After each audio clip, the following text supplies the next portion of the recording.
بسم اللہ الرحمن الرحیم۔ شروع اللہ کے نام سے جو بڑا مہربان نہایت رحم کرنے والا ہے۔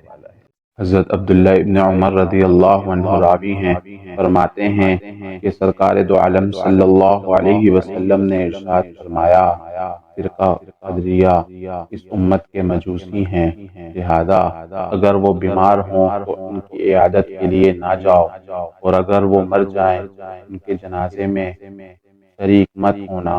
مشکوٰۃ المصابیح حدیث نمبر 107۔ الحمدللہ، آپ حضرات کے لیے احادیث، اقوال، واقعات روز بروز انشاءاللہ لاتے رہیں گے۔ اسی طرح کے اور احادیث، اقوال، دعا، واقعات سننے کے لیے ہمارے چینل کو سبسکرائب کیجیے۔ السلام علیکم ورحمۃ اللہ وبرکاتہ۔